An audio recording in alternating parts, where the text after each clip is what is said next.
Aroma miracles இயற்கையான aroma ஆயில்களை கொண்டு தயாரிக்கப்படுகிறது. தூக்கமின்மை, மன அழுத்தம், எதிர்மறை எண்ணங்கள் போன்ற மனநல பிரச்சனைகள், உடல்வலி, தலைவலி போன்ற உடல்நல பிரச்சனைகள், ஆன்டி ஏஜிங், முடிவுதிர்வு, பொடுகு, வெண்புள்ளி, சரும பிரச்சனைகள் போன்ற அனைத்து பிரச்சனைகளுக்கும் தீர்வளிக்கிறது.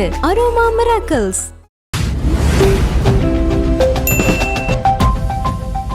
இப்போ விஜய் அவர்கள் சிபிசிஐடி வழக்கு ஒரு பக்கம் போயிட்டுருக்கு, இன்னொரு பக்கம் வந்து பார்த்தா ஜனநாயகனோட வழக்கு. காலையில் அந்த நியூஸ்னா ஈவினிங் இந்த நியூஸ் போயிட்டுருக்கு. ஜனநாயகன் ஜவ்வா இழுத்துட்டு போகுது. படம் வருமா வராதான்றதுக்கு இனி வரைக்கும் ஒரு பதிலே இல்லை. நீதிபதிகள் கேட்ட கேள்வி, சென்சார் போர்டு வந்து அதுக்காக கொண்ட வாதங்கள், இதெல்லாம் எப்படி பார்க்குறீங்க? அதாவது ஜனநாயகன் படத்தை தாமதப்படுத்த முடியுமே தவிர தடுக்க முடியாது, அதுதான் உண்மை. என்ன காரணம் அப்படின்னா, நீங்கள் ஒரு படத்தை சென்சார் போர்டு வந்து பேன் பண்ணணும் அப்படின்னா அந்த கண்டென்ட் வந்து சர்ச்சைக்குரியதாக இருக்கணும். அந்த அடிப்படையில் தான் நீங்கள் அதை பேன் பண்ண முடியும். ஜனநாயகனை பொறுத்த வரைக்கும் அந்த கண்டென்ட்டில் வந்து எந்த பிரச்சனையுமே இல்லை. அதை வந்து நம்ம தெளிவாக புரிஞ்சுக்கணும். ரொம்ப வெளிப்படையாக சொல்லணும்னா, தேசிய விருது பெற்ற ஒரு தெலுங்கு படத்தினுடைய ரீமேக், அப்புறம் அதில் எப்படி கண்டென்ட் வந்து உங்களுக்கு சர்ச்சைக்குரியதாக இருக்கும். அதே நேரம் சமகால அரசியலும் அதுக்குள்ளார போட்டிருக்காங்க. அதில் பேசப்பட்டிருக்கிற அரசியலுங்கிறது திமுகவுக்கு எதிரானது தான், பாஜகவுக்கு எதிரானது இல்லை. அப்போ சென்சார் போர்டு இந்த படத்தை தடுப்பதற்கு எந்த முகாந்திரமுமே கிடையாது. ஆனாலும் இன்றைக்கி அந்த படத்தை வெளியிட முடியாத அளவுக்கு ஒரு தடையை ஏற்படுத்துகிறாங்கன்னா அது வந்து அவுட் ஆஃப் கண்டென்ட் தான். முக்கியமாக சென்சார் போர்டை கட்டுப்படுத்துகிறது தகவல் ஒலிபரப்புத்துறை. அந்த துறையினுடைய இணையமைச்சர் முருகன், அவர் வந்து இங்கே லோக்கலில் பாலிடிக்ஸ் பண்ணிக்கிட்டு இருக்கிற ஒரு பாஜகக்காரர். அவருடைய வலியுறுத்தல் அடிப்படையில் தான் இதெல்லாம் நடப்பதாக ஒரு செய்தி இருக்குது. தனிப்பட்ட முறையில் என்னை கேட்டால் நானும் அதை ஆமான்னு தான் சொல்லியிருக்கேன். ஸோ இதுதான் இதில் உள்ள ஒரு பிரச்சனையே. அவர்களுக்கு என்னன்னு கேட்டால், இந்த படத்தை தாமதப்படுத்துவதன் மூலமாக விஜய்க்கு வந்து ஒரு நெருக்கடி கொடுக்கணும். அந்த நெருக்கடி என்பது எதற்காகங்கிறது ஒரு கேள்வி. என்ன காரணம்னா, இப்போ பாஜக பக்கத்தில் இவரை கொண்டு வருவதற்கான முயற்சியா அல்லது பாஜக எதிர்ப்பை இவர் கைவிடணுங்கிற முயற்சியாங்கிறது நமக்கு தெரியல. ஸோ அதன் காரணமாக இப்படி ஒரு வேலையை அவங்க பண்ணுறாங்க. தணிக்கை குழு பார்த்திங்கன்னா இவர்களுடைய ஒரு ஏவல் நாயாக இந்த விஷயத்தில் செயல்படுது. ஏன்னா அவங்க எப்பயுமே ஒரு தன்னிச்சையான அமைப்பு அப்படின்லாம் சொல்லுவாங்க. இப்போ இடியும் சிபிஐயும் ஐடியும் எப்படி பாஜகவுக்கு சாதகமாக அவர்களுடைய எதிரிகளை பழிவாங்குவதற்கு பயன்படுதோ அந்த மாதிரி இன்றைக்கி தணிக்கை வாரியமும் பயன்படுது. இப்போ கோர்ட்டுக்கு வந்துருச்சு இந்த கேஸு. ஆனால் அங்கே நடக்கிற விஷயங்கள்லாம் பார்க்கும்போது கூட இது ஜனநாயகனுக்கு எதிராகத்தான் தீர்ப்பு வரும் அப்படிங்கிற அளவுக்கு இந்த விஷயங்கள் போயிட்டுருக்கு. ஓகே. ஆனால் அவங்க இப்போ சென்சார் போர்டிலேருந்து வாதம் வைக்கும்போது நீங்கள் அந்த 14 காட்சிகளை நீக்க சொல்லிட்டு திரும்ப மறுத்தணிக்க அனுப்பிச்சுட்டீங்க. அதுக்கப்புறம் நம்ம 20 days டைம் கேட்டோம். நீங்கள் அதை கொடுத்துருந்தா படம் வந்து ஸ்மூத்தாக ரிலீஸ் ஆகிருக்கும். நீங்கள் ஏன் கேஸ் போட்டீங்க அப்படின்னு கேட்குறாங்களே சார். அதாவது இந்த நீதிமன்றத்தில் சென்சார் போர்டு வைக்கிற வாதங்கள் எல்லாமே மக்களையும் நீதிமன்றத்தை ஏமாற்றுகிற வாதங்கள். முக்கியமாக என்னென்னா, நீங்கள் ஏன் தேதியை அறிவிச்சிட்டு சென்சாருக்கு அனுப்புனீங்கன்னு ஒரு கேள்வியை கேட்குறாங்க. தேதியை அறிவிப்பது சட்டவிரோதம் இல்லை. தணிக்கை விதியில் அப்படி ஒரு விதியே கிடையாது. நீங்கள் தேதியை அறிவிச்சிட்டு சென்சார் பண்ணக்கூடாது அல்லது நீங்கள் சென்சார் பண்ணிட்டு தான் தேதியை அறிவிக்கணும்னு எந்த விதியுமே கிடையாது. அப்படி இருக்கும்போது அதை வந்து ஒரு பாயிண்ட்டாக எடுத்து வைக்கிறது ரொம்ப தவறான விஷயம். அதுக்கப்புறம் இந்த கட்ஸ் குறித்து அவங்க பேசுகிறாங்க. அதாவது என்றைக்கு இந்த படத்தை பார்த்தாங்களோ அடுத்த 1 மணி நேரத்தில் இந்த படத்துக்கு யூஏங்கிறத சொல்லிட்டாங்க. அப்புறம் மெயில்லையும் யூஏங்கிறத இவங்க அறிவிச்சிட்டாங்க. அப்படி இருக்கும்போது எப்படி அதில் ஆட்சேபகரமான காட்சிகள் இருக்க முடியும், கட்ஸ் எப்படி இருக்க முடியும்? அதனால் இவங்க பார்த்திங்கன்னா தொடர்ந்து பொய் மேலே போய் சொல்லிகிட்டு இருக்காங்கன்னு தான் நான் நினைக்கிறேன். அதுக்கடுத்து பார்த்திங்கன்னா முதல்ல அந்த தனி நீதிபதி வழக்கு வந்துச்சுல, அங்கே இவங்க வச்ச வாதம் இங்கே வைக்கிற வாதத்தில் நீங்கள் பார்த்தாலே இதில் ஒரு பெரிய முரண்பாடு இருக்கிறத புரிஞ்சிக்க முடியும். இது அன்னைக்கே சொல்லியிருக்கலாம். ஆமாம், அது இவர்களை பொறுத்த வரைக்கும் இந்த படத்தை தாமதப்படுத்தணும். அவர்களோட நல்ல நேரம் என்னென்னா, இந்த வழக்கு நீதிமன்றத்துக்கு போயிடுச்சு. நீங்கள் இது வழக்கு நீதிமன்றத்துக்கு போகாமல் அது சென்சார் போர்டு கையில் மட்டும் இருக்கும் பட்சம் நீங்கள் ரொம்ப நாள் அதை டிலே பண்ண முடியாது. அதுக்கு நீங்கள் ஒரு ரீசன் சொல்லியாங்க. ஆனால் இப்போ கோர்ட்டுக்கு போனது இவங்களுக்கு ரொம்ப வசதியாயிடுச்சு. அங்கே வந்து எதையாவது சொல்லி இதை இழுத்தடிக்கலாங்கிற அந்த முயற்சி தான் இதில் நடந்துக்கிட்டே இருக்குது. பட் என்ன இருந்தாலும் பார்த்திங்கன்னா எனக்கு தெரிந்து இந்த மாதம் இந்த படம் வெளிவருவதற்கான வாய்ப்புங்கிறது ரொம்ப குறைவு தான். ஏன்னா சென்சார் போர்டிலேருந்து தொடர்ந்து அவங்க என்னென்னா இந்த 20 நாட்கள் டைம் இப்போ கேட்குறாங்க. இப்போ 20 நாள் டைம்னா இது பிப்ரவரி மாதத்தையும் கடந்துல போகுது. இல்லை, அதுதான் சொல்கிறேன். எதுக்கு உங்களுக்கு அந்த நாட்கள்ங்கிறது தான் கேள்வி. நீங்கள் படத்தை பார்த்துட்டீங்க, இந்த படத்தில் இதெல்லாம் கட் பண்ணணும்னு நீங்கள் சொன்னீங்கன்னா அவங்க கட் பண்ணி கையில் கொடுக்க போகிறாங்க. ஏற்கனவே நீங்கள் ஆட்சேபித்து அந்த ஷார்ட்டை மாற்றி அவங்க ஏற்கனவே உங்ககிட்ட சப்மிட் பண்ணிட்டாங்க. 17ஆம் தேதியோ 19ஆம் தேதியோ படம் பார்த்தாங்க. 24ஆம் தேதி சப்மிட் பண்ணிட்டாங்க. நியாயமாக என்னென்னா 24ஆம் தேதி சர்டிஃபிகேட் கொடுத்துருக்கணும். ஆனால் இவங்க அடுத்த நாள் கிறிஸ்மஸ்ங்கிறத காரணம் காட்டி தான் அதை டிலே பண்ணாங்க. அதுக்கு பிறகு தான் இது வந்து ஒரு அரசியல் சூழலில் வந்து இந்த படம் சிக்குனது. அதுதான் உண்மை. நீங்கள் திருப்பி படம் பார்த்து எதை கட் பண்ண சொல்ல போறீங்க? அந்த மும்பை அதிகாரி அவர் பேரை ஏன் சார் நேற்று கூட சொல்லல?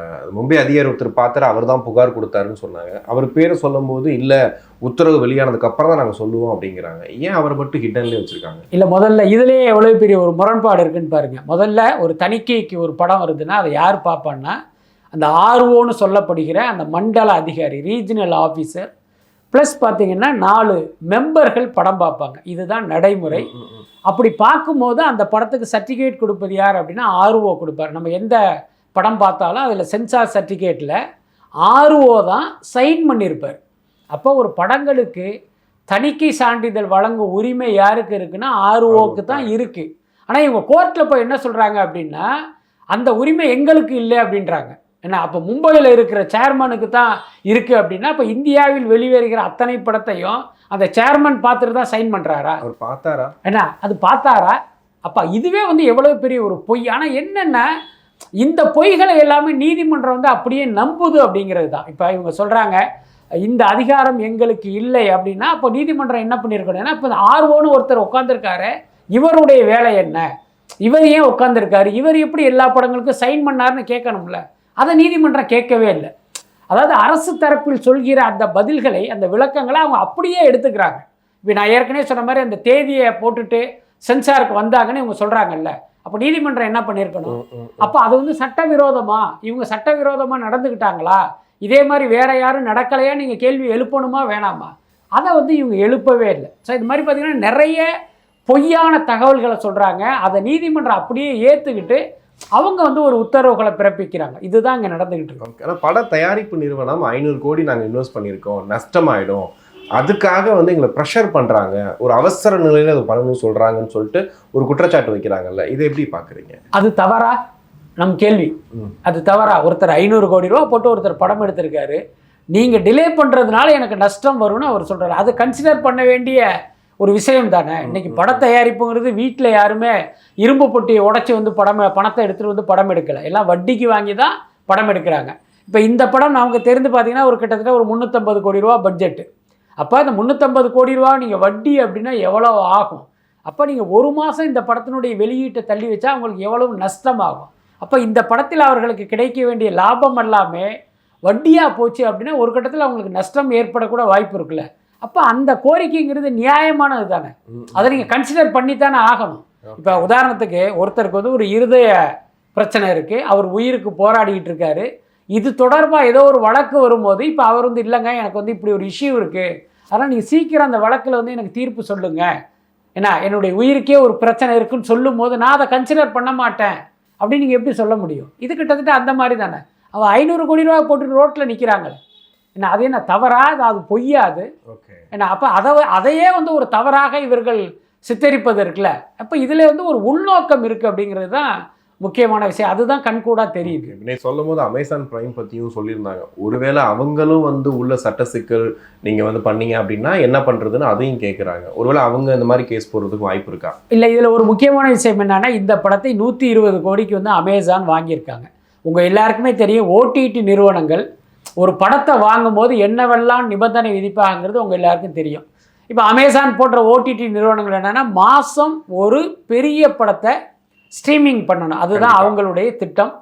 அதன்படி பார்த்தீங்கன்னா ஒரு வருடத்துக்கான படங்களை வந்து அப்படி லைன் அப் பண்ணிடுவாங்க, ஷெட்யூல் பண்ணி வச்சுருவாங்க. எந்த அடிப்படையில்னா இந்த படம் இத்தனாம் தேதி ரிலீஸ் ஆகுது, அதிலிருந்து 4 வாரம் கழித்து நம்ம ஸ்ட்ரீம் பண்ணணும், அதிலிருந்து 8 வாரம் கழித்து ஸ்ட்ரீம் பண்ணணுன்ட்டு அவங்க வந்து ஒரு டேட்டை வந்து ஷெட்யூல் போட்டுருவாங்க. இப்போ ஜனநாயகன் படத்தை எடுத்துக்கிட்டிங்க அப்படின்னா இப்போ இந்த படம் திட்டமிட்டபடி ஜனவரி 9ஆம் தேதி ரிலீஸ் அப்படின்னா அதிலிருந்து 4 வாரம் கழித்தோ 8 வாரம் கழித்தோ அமேசானில் அது ஸ்ட்ரீம் ஆகணும். இப்போ இந்த படத்தினுடைய ரிலீஸ் தள்ளி போனால் அவங்க என்றைக்கு அந்த படத்தை போடுவாங்க? எல்லாத்துக்கும் மேலே இந்த தேதியில் நீங்கள் படத்தை ரிலீஸ் பண்ணணும் அப்படிங்கிற அக்ரிமெண்ட் போட்டு தான் அவங்க அந்த பணத்தையே அவங்களுக்கு கொடுத்துருப்பாங்க. இப்போ 120 கோடி கொடுத்து வாங்கிட்டாங்க, நீங்கள் படம் வந்து ஒரு 3 மாதம் தள்ளி வந்துச்சு அப்படின்னா இப்போ அமேசான் என்ன சொல்லுன்னா நான் 120 கோடி தரமாட்டேன், உங்களால் வந்து எங்களுக்கு லாஸ் இவ்வளவு, இத்தனை கோடி ரூபா நான் கொடுத்தேன், அதுக்கு ஒரு இன்ட்ரெஸ்ட்டு, அதுக்கப்புறம் இந்த படத்தை நான் இத்தனாம் தேதி ஸ்ட்ரீமிங் பண்ணியிருந்தேன்னா எனக்கு இவ்வளோ ரூபா வருவாய் கிடச்சிருக்கும், அதுவும் கிடைக்கல, அதுவும் எனக்கு இழப்பு அப்படின்ட்டு நான் 120 கோடி தரமாட்டேன், 70 கோடி தான் தருவேன், 50 கோடி தான் தருவேன் அப்படின்னா இந்த தயாரிப்பாளருக்கு மேலும் நஷ்டம். அதுக்கப்புறம் நான் இவ்வளவு ரூபா தரமாட்டேன்னு சொன்னால் பிரச்சனை இல்லை, நீ வந்து அக்ரிமெண்ட்டில் சொன்னபடி அந்த தேதியில் ரிலீஸ் பண்ணலை, நீ வந்து அக்ரிமெண்ட்டை ஹானர் பண்ணலைன்னு இவங்க மேலே கேஸ் போட்டாங்கன்னு வச்சுங்க, அது இன்னும் ஒரு பிரச்சனையாயிடும். அப்போ இதையெல்லாமே கோர்ட்டு கன்சிடர் பண்ணணுமா வேணாமா? ஓகே சார், ஆனால் இந்த பிரச்சனையை பற்றி இப்போ நீங்கள் பேசுகிறீங்க, நான் பேசுகிறேன், சுற்றி ஊரெல்லாம் பேசுகிறாங்க, அரசியல்வாதிகள் பேசுகிறாங்க, பிசி ஸ்ரீராம் உட்பட நிறைய பேர் வந்து பேசுகிறாங்க. விஜய் ஏன் வந்து இன்னும் ஒரு ப்ரெஸ் மீட்டோ இல்லை ஒரு பதிவோ எங்களை பாஜக போட்டு இப்படி முடக்குது இப்படி பண்ணுறாங்கன்னு சொல்லி ஏன் ஓப்பனாக பேச மாட்டுறாரு? அதான் என்ன காரணம் அப்படின்னா, இன்றைக்கி படம் வந்து சென்சார் போர்டு கையில் இருக்குது. என்ன அந்த படத்தில் வந்து கான்ட்ரவர்சியான கண்டென்ட் இருக்கோ இல்லையோ, சென்சார் போர்டு சர்டிஃபிகேட் கொடுத்தா தான் படம் திரைக்கு வரும், ஓடிடியிலும் நீங்கள் டைரக்ட் ரிலீஸ் பண்ண முடியும். அதர்வைஸ் இந்த படம் வந்து மக்கள் பார்வைக்கு வரவே வராது. அப்போ இந்த சிக்கல்களை வந்து நீங்கள் வெளிப்படையாக பேச ஆரம்பித்தா என்ன ஆகும் அப்படின்னா, அந்த படத்தை வெளியீடு வந்து இன்னும் கேள்விக்குறியாக மாறிடும். இப்போ ஒரு உதாரணம் பாருங்கள், கோர்ட்டில் இந்த படம் வந்துருச்சு, அந்த படம் குறித்து எதுவுமே பேசவே இல்லை, நீ ஏன் கோர்ட்டுக்கு போன அப்படிங்கிறத ஒரு விஷயமா பண்ணுறாங்க. கண்டிப்பாக பாருங்கள், உங்களுக்கு நியாயம் கிடைக்காம நீங்கள் நீதிமன்றத்தை நாடியதையே அவங்க ஒரு கொலை குற்றமாக நீதிமன்றத்திலே சொல்கிறாங்க. அப்போ விஜய் இது குறித்து வெளிப்படையாக பேசியிருந்தால் என்ன ஆகிருக்கும்? பாருங்கள், எங்களை வந்து இவர் ப்ளேம் பண்ணிட்டாரு, எங்களை குறித்து அவதூறு பேசிட்டாருன்னு ஒரு பக்கம் பேசுவாங்க, இன்னொரு பக்கம் இதை எல்லாத்தையுமே மைண்டில் ஏற்றிட்டு அந்த படத்தை வந்து துண்டு துண்டாக வெட்டி கொடுப்பாங்க.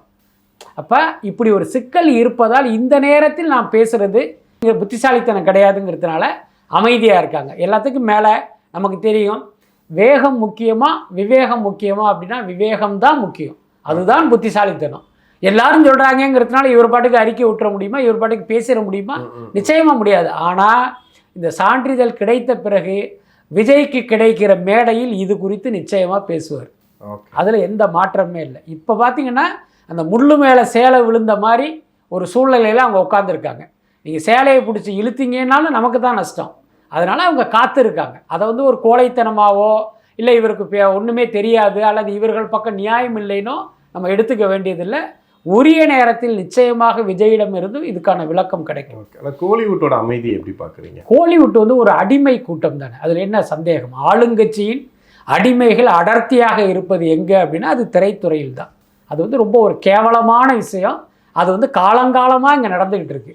நம் துறையை சேர்ந்த ஒருவருக்கு, நம் துறையில் இத்தனை நாள் உச்சத்தில் இருந்த ஒரு நடிகருக்கு இங்கே ஒரு அநீதி நடக்குது அப்படின்னா ஒட்டுமொத்த பேரும் திரண்டு இருக்கணும், திரண்டு தங்களுடைய எதிர்ப்பை பதிவு பண்ணியிருக்கணும். ஆனால் இவங்க என்ன நினைக்கிறாங்க, விஜயா அவர் திமுகவுக்கு எதிரி, விஜய் பாஜகவுக்கு எதிரி, அவருக்கு நம்ம சப்போர்ட் பண்ணோம்னா நமக்கும் பிரச்சனை வரும் அப்படின்னு அஞ்சி நடுங்கி ஒரு அடிமையாக இந்த கூட்டம் வந்து இருக்குது. அதுதான் உண்மை.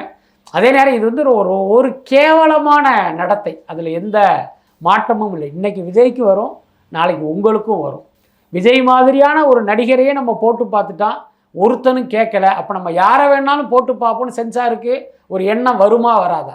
அதே இது ஒரு கற்பனையாக சொல்கிறேன். ஜனநாயகனுக்கு இப்படி ஒரு பிரச்சனை வந்ததுக்கப்புறம் ஒட்டுமொத்த திரையுலகம் சாஸ்திரி பவனில் போய் உட்காந்துச்சுன்னா அந்த தணிக்கை வாரியத்துக்கு எந்த படத்தையாவது கை வைக்கிற துணிச்சல் வருமா? கண்டிப்பாக எதிர்காலத்தில் நம்ம பண்ணோம்னா மொத்த பேரும் இங்கே வந்துடுவாங்கிற அந்த பயம் இருக்கும். ஆனால் இன்றைக்கி என்ன, விஜய் படத்தையே நாங்கள் லெஃப்ட் ஹேண்டில் டீல் பண்ணோம் கேட்கலன்னு தானே அவங்க நினைப்பாங்க. அப்போ அந்த மாதிரியான ஒரு சூழ்நிலைக்கு இவங்க கொண்டு போகிறாங்க.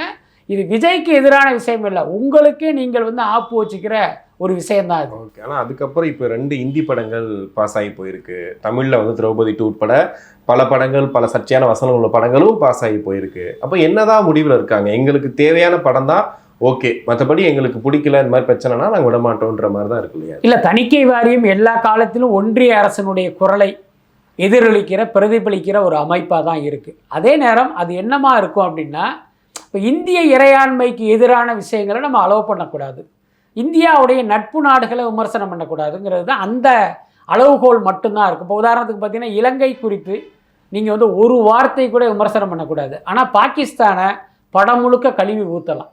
இப்போ நான் வந்து சில வருடங்களுக்கு முன்பு தணிக்கை அதிகாரிகிட்ட ஒரு பேட்டி எடுத்தேன், ஒரு நீண்ட பேட்டி எடுக்கும்போது அவர் சொன்ன விஷயந்தான் இது.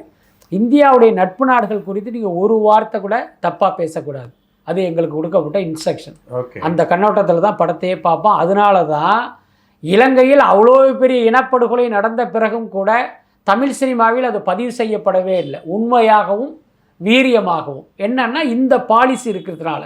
ஆனால் பாகிஸ்தானை பார்த்தீங்கன்னா சகட்டு மேனிக்கு இவங்க பயங்கரமாக கிரிட்டிசைஸ் பண்ணுவாங்க. இன்றைக்கி அர்ஜுனும் விஜயகாந்தும் அவ்வளோ பெரிய ஆளாக வந்ததற்கு இந்த பாகிஸ்தான் எதிர்ப்பு படங்கள் ஒரு முக்கிய காரணம். இப்போ சமீபத்தில் வந்து அந்த துரந்தர் உட்பட பாகிஸ்தான் எதிர்ப்பு இருக்கும். என்ன காரணம் அப்படின்னா இலங்கைக்கு வேறொரு அணுகுமுறை, பாகிஸ்தானுக்கு வேறொரு அணுகுமுறை. ஸோ அது மட்டும்தான் அவங்களுடைய அளவுகோல். ஆனால் பாஜக வந்த பிறகு தான் அவர்களுடைய கருத்தியலை பிரதிபலிக்கிற படங்களை அனுமதிக்கணும்.